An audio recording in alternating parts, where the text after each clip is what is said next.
जिसको भी चाहे, जिस एजेंसी से चाहे, प्रशांत किशोर जी दावे के साथ कह रहे हैं कि वो जांच करा ले, साथ साथ वो अपना भी फंडिंग जांच करवा ला। जो आदमी इस तरह की बात कर रहे हैं उनसे जरा पूछिए कि उनको मंत्री बनाया गया और कौन सा घोटाला में उनको हटाया गया, उसका जवाब वो दें पहले। और जो उल्टी पुल्टी बात कर रहे हैं वो हमारे विपक्ष के लोग हैं। ऐसा करके वो अपने आप को कमजोर साबित कर रहे हैं और हम लोग ऊपर जा रहे हैं, यानी कि मीटिंग करने जा रहे हैं। हाँ। नमस्कार, हमारा नाम है समरीन और आपने देखना शुरू कर दिया है लाइव सिटीज। देखिए, आपको बता दें कि बिहार विधानसभा चुनाव को लेकर के अभी से पूरी तरह से अलर्ट और सक्रिय हो चुकी है जनसुराज। और अभी अभी जनसुराज ने बड़ी प्रेस कॉन्फ्रेंस भी की थी और देखिए, इस प्रेस कॉन्फ्रेंस में कई बड़े ऐलान भी हो गए। साफ साफ जनसुराज ने विधानसभा चुनाव 2025 के लिए आवेदकों के चयन की प्रक्रिया एवं मूल्यांकन का मापदंड बता दिया है। देखिए, क्या कुछ बताया गया है इस पीसी में, सबसे पहले आप सुनिए। आप लोग हमारे प्रेस कॉन्फ्रेंस में आए, इसके लिए आप सब लोगों को बहुत बहुत धन्यवाद। आज हम लोग जनसुराज के बिहार विधानसभा के 243 सीटों के लिए जो निर्वाचन कमेटी बनी है, उस निर्वाचन कमेटी में हमारे 11 सदस्य हैं। अभी हम लोग 7 लोग यहाँ पर हैं, बाकी हमारे साथी क्षेत्र में हैं। ये निर्वाचन प्रक्रिया को पूरी तरह से लोकतांत्रिक, निष्पक्ष और वस्तुपरक बनाया गया है, ताकि कहीं से कोई सब्जेक्टिविटी या व्यक्ति पर निर्भर नहीं रहे, व्यक्ति परक नहीं है। चयन प्रक्रिया सबसे पहले अभ्यर्थियों को अपना ऑनलाइन रजिस्ट्रेशन करना होता है। उसके बाद ऑफलाइन आवेदन देना होता है डिटेल में। उसके बाद चयन की जो प्रक्रिया है त्रिस्तरीय है। 3 स्तरों पर अभ्यर्थियों का मूल्यांकन किया जाना है। मूल्यांकन के मानक बने हुए हैं, उसी मानक के हिसाब से उनका चयन होगा। जो प्रथम स्तर है, प्रथम स्तर में सबसे पहले प्रखंड स्तर पर यह होगा। विधानसभा क्षेत्र में जितना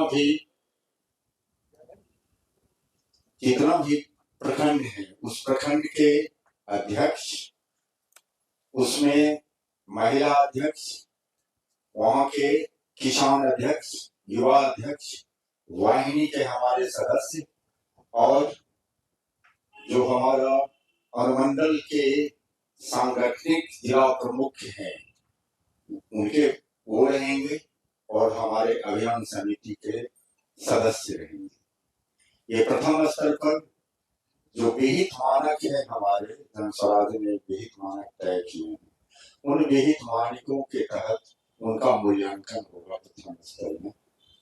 उसके बाद द्वितीय चरण में, द्वितीय स्तर पर निर्वाचन कमेटी के सदस्य होंगे। उस चयन प्रक्रिया में 3 सदस्य कम से कम होंगे और जिला के हमारे जो अध्यक्ष हैं, जिला के प्रमुख हैं, प्रशासनिक जिला के जो प्रमुख हैं वो रहेंगे। वहाँ महासचिव रहेंगे जिला के, अभियान समिति के जो संयोजक हैं वो रहेंगे, वहाँ नगर अध्यक्ष रहेंगे, हमारे जो मीडिया के वहाँ पर प्रभारी हैं जिला के वो रहेंगे। ये सब मिलकर द्वितीय चरण में जो हमारे विहित मानक हैं जनसुराज के, उसके अनुसार अभ्यर्थियों का मूल्यांकन करेंगे। मूल्यांकन के बाद उनकी समीक्षा होगी मंतव्य के साथ। प्रथम और द्वितीय चरण के जो भी रिजल्ट होता है उसको निर्वाचन कमेटी के पास भेजा जाएगा। निर्वाचन कमेटी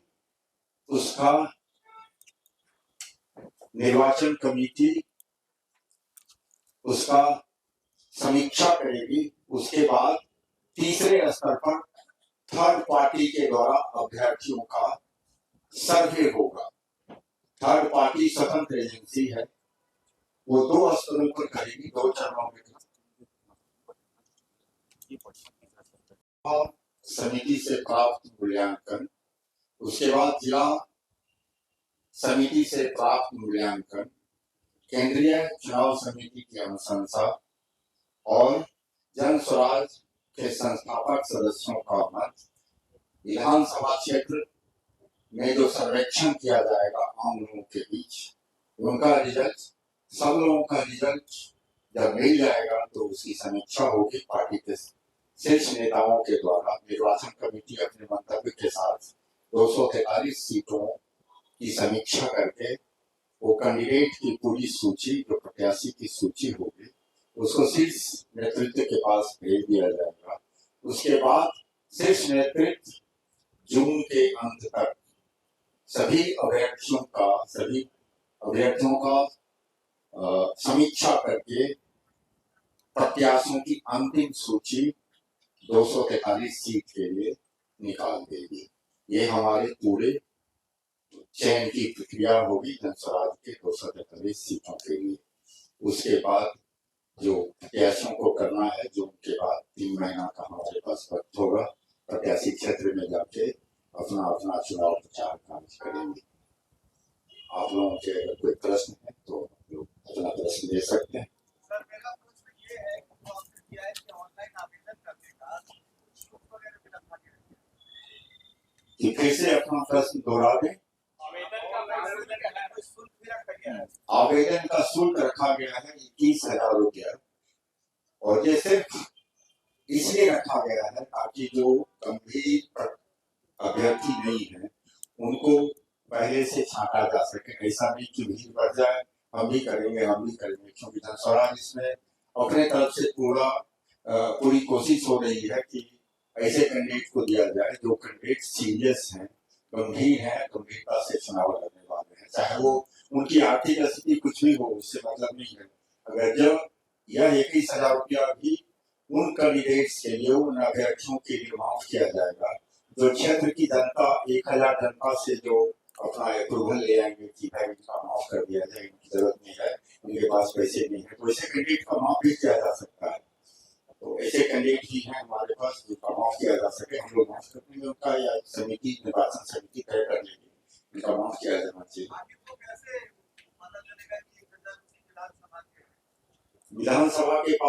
विधानसभा में हमारे पास वोटर लिस्ट है, तो उससे हमें पता चल जाता है कि विधानसभा के लोग हैं कि नहीं है। और हमारी हर जगह संगठन हमारा बना हुआ है, तो संगठन के लोग भी जानते हैं कि हमारे कौन कौन मेंबर है, कौन संस्थापक सदस्य हैं, उस विधानसभा क्षेत्र के कौन कौन वोटर हैं, ये सारा कुछ हम लोग के पास डाटा है। निश्चित अवधि के बाद कोई लेट फी भी है क्या? नहीं, कोई लेट फी नहीं है। आवेदन कब से शुरू है? आवेदन की प्रक्रिया तो 5 जनवरी से ही शुरू है, चल रही है अभी, और इसकी तिथि रखी गई है 11 मार्च को अंतिम तिथि। तो अभी तक चल ही रहा प्रक्रिया, लोग आवेदन कर रहे हैं, बहुत सारे लोगों ने पंजीकरण कराया है और बहुत सारे लोगों ने, अभ्यर्थियों ने अपना आवेदन जो होता है ऑफलाइन वो भी कर दिया।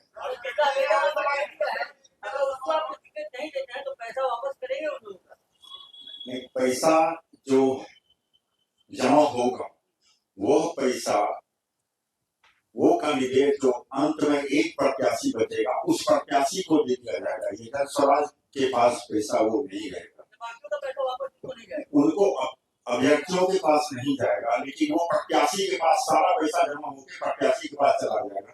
कोई जनस्वराज पैसा नहीं रखने वाला। अभी तक तकरीबन 8,000 अभ्यर्थियों ने अप्लाई कर दिया है और अभी चल ही रहा है, प्रक्रिया पूरी चल रही है। तो 11 मार्च तक देखिए, और बहुत सारे कैंडिडेट अभी अप्लाई करने बाकी हैं और वो लोग अप्लाई करेंगे तो 11 मार्च के बाद स्थिति क्लियर हो पाएगी। नहीं, कोई लॉटरी नहीं है, जैसा मैंने बताया कि ये व्यक्ति परक नहीं है, कोई व्यक्ति नहीं कर सकता है कोई कि हम ये कैंडिडेट हैं या ये कैंडिडेट अच्छे हैं या ये कैंडिडेट अच्छे नहीं है। पूरे उसके हमारा स्केल बना हुआ है, मानदंड बना हुआ है, उसके मानक बने हुए हैं, उसी मानक के आधार पर पॉइंट्स दिया जाएगा सभी अभ्यर्थियों को, ताकि ये पूरी तरह से ऑब्जेक्टिव रहे पूरा प्रोसेस वस्तुपरक रहे। मानदंड क्या क्या है? मानदंड कॉपी अभी आप लोगों को सब लोगों को मिलेगी, वो आपके प्रेस रिलीज में वही हमारे मानदंड हैं। उन्हीं मानदंड के आधार पर अभ्यर्थियों का मापदंड किया जाएगा। जो अप्लाई करेंगे उनका क्या क्या मापदंड है? जो अप्लाई करेंगे क्या आपराधिक रिकॉर्ड है वो भी कर सकते हैं? ये सब तो पिछले बार बहुत ऐसा हुआ था कि आप लोग की पार्टी में जो है ऐसे लोग भी कैंडिडेट बने लेकिन आपराधिक रिकॉर्ड रहा है, अब क्या कहते हैं कि हम लोग ऐसे लोगों को नहीं देंगे, तो क्या इस बात के लिए हम बिहार के जनता को आश्वस्त करते हैं जनसुराज की ओर से कि किसी भी आपराधिक छवि के व्यक्ति को इवन अगर उनका पारिवारिक कोई ऐसा इतिहास है उनके परिवार का, जैसे ऐसा नहीं कि जो अन्य पार्टियां करती हैं, एक अपराधी है वो अभ्यर्थी तो उसके पत्नी को दे दो, उसके माँ को दे दो, वैसा कुछ नहीं होगा। सब छवि के लोगों को ही कंसीडर किया जाएगा, उन्हीं को प्रत्याशी बनाया जाएगा जनसुराज की ओर से। धन भाई हो रहा है, पैसा लेकर के भाग जाएगा, इसका जवाब कैसे देंगे? थोड़ा स्पष्ट करें, कौन पैसा लेकर भाग जाएगा? क्यों आप बता रही है कि आप कॉर्पोरेट फंडिंग कर सकते हैं? ये बहुत ही हास्यास्पद है, जो स्वयं जिनके खाते में 20 करोड़ रुपया इलेक्ट्रल बॉन्ड का आया, वो लोग हम पर आरोप लगा रहे हैं। प्रशांत जी ने एक बार नहीं बार बार इस बात को दोहराया है कि फंडिंग जो भी हो रही है वो बिल्कुल सख्त तरीके से चेक से हो रही है और खर्चा भी चेक से ही हो रहा है। एक एक पैसे का हिसाब है। जो अभी आरोप लगा रहे हैं वो तो सरकार में है, उनके पास सारी एजेंसियां हैं, वो अपना भी करवा लें, इन एजेंसियों से अपना मूल्यांकन करवा लें, अपना टेस्ट करवा लें और हमारा भी चेक करवा लें। एकदम हम लोग बिल्कुल हमेशा तैयार है, हमारा सब कुछ चेक से होता है। आप तो मुख्यमंत्री का कुछ हेयर टेक किया है आप लोगों ने? आपकी पार्टी आपकी सरकार में है, आपके तरफ से कोई आपका अगर अच्छा की जाता है तो आपकी तरफ से कोई मुख्यमंत्री? भाई साहब, अभी तो प्रत्याशी चयन की प्रक्रिया चल रही है, अभी तो बहुत समय है। हम लोग वो भी देख लेंगे, जब सारे प्रत्याशी तय हो जाएंगे उसके बाद आगे की क्या प्रक्रिया हो उस पर भी आप लोगों का फिर से एक बार प्रेस कॉन्फ्रेंस करके बता दें। भाई को लेकर के जेडीयू की तरफ से हुआ है आपकी रजिस्ट्रेशन ऑफ फंडिंग को लेकर के, तो अब आप लोग की तरफ से कोई प्रतिक्रिया खास नहीं आ रही। नीरज कुमार ने कहा हमने 5 सवाल पूछा और सिर्फ एक का जवाब। हमने इसको स्पष्ट कर दिया कि हमारा जितना भी खर्चा है, जो भी फंडिंग है, प्रशांत किशोर जी अभी तक बैठे हुए तो नहीं थे। प्रशांत किशोर जी ने जहां जहां हेल्प किया लोगों को, लोगों की मदद की, उनसे अब जाके प्रशांत किशोर जी कहते हैं कि बिहार में हम नया नवनिर्माण करना चाहते हैं, बिहार में बदलाव करना चाहते हैं, आप लोग हमारी मदद करें। वो लोग मदद कर रहे हैं। इनकी एक बार प्रशांत किशोर जी ने मदद कर दी, उनसे मदद मांग रहे हैं, अपने लिए नहीं, जनसुराज के लिए नहीं, वो मदद मांग रहे हैं बिहार की जनता के लिए।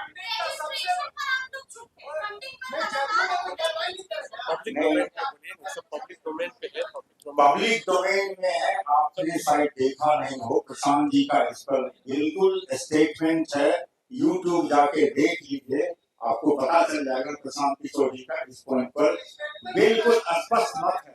सर, फंडिंग में सबसे बड़ा सवाल है कि जियो के मार्फत फंडिंग कराई जा रही है, सबसे बड़ा सवाल ये है। आप लोग कानूनी कार्रवाई करेंगे, जिस पर भी फंडिंग की जा रही है, क्यों नहीं जांच करा लेते हैं भाई? आपके पास सारी एजेंसी है, ईडी से लेके सीबीआई से लेके सब कुछ आप ही के पास है, तो आप क्यों नहीं करवा लेते हैं? बिहार से लेके दिल्ली तक आप जांच करवा लीजिए, ऐसे मुंह से कुछ भी बोल रहे थे। एक एक करके काफी सवाल पूछेंगे तो बहुत आसानी से हम लोग इसका जवाब दे पाएंगे। अगर बिहार की आगे अपराध इकाई जांच करती है तो आप तैयार हैं जांच कराने को लेकर? ये कितना बार हम लोग कहेंगे, जितना हम लोगों ने कह दिया कि हर कुछ सब कुछ चेक के थ्रू होता है, हर सारा खर्चा और जो फंडिंग आती है सब कुछ पब्लिक डोमेन में है, एकदम आराम से देखा जा सकता है, जांच करा ले। लेकिन इसके साथ साथ हम ये आरोप लगाने वाले अपना भी जांच कराएं, अपना भी जांच कराएं, वो क्या बोल रहे हैं, उनके पास कैसे 20 करोड़ की फंडिंग आ गई, इलेक्ट्रल बॉन्ड से, वो बताएं पहले किसने दे दिया? मतलब आप ये कहना चाहते हैं कि हम आप में सब दंगे? नहीं, बिल्कुल नहीं। हम तो कह रहे हैं कि हमारा सारा कुछ चेक में है, पब्लिक डिमांड से है, हम सारा खर्चा ऑनलाइन है। सर, इस तरह के आरोप अगर लगे कि आप चुनाव में जाएंगे तो क्या जनता आपको स्वीकार करेगी? निश्चित। क्यों नहीं आप न्याय में जाते हैं इसको लेकर? न्यायालय में जाने की जरूरत नहीं है। जब हमारा खर्चा आपके पास, सबको आप ईडी भेज देते हैं, सीबीआई भेज देते हैं, तो आप करवा लीजिए, कोई मना हम लोग कभी थोड़े करते हैं। We are open to any sort of. जितने भी प्रत्याशी बनना चाहते हैं वो आवेदन कर सकते हैं। बीपीएससी में 4 लाख लोग आवेदन करते हैं और कितना 400-500 लोग सेलेक्ट होता है, लेकिन कितने भी देंगे एक प्रत्याशी, एक विधानसभा से एक ही प्रत्याशी सेलेक्ट होंगे। उसी तरह से पूरे बिहार में 243 प्रत्याशी सेलेक्ट किए जाएंगे जिन्हें हम इलेक्शन में भेजेंगे। ठीक, थैंक यू देवा।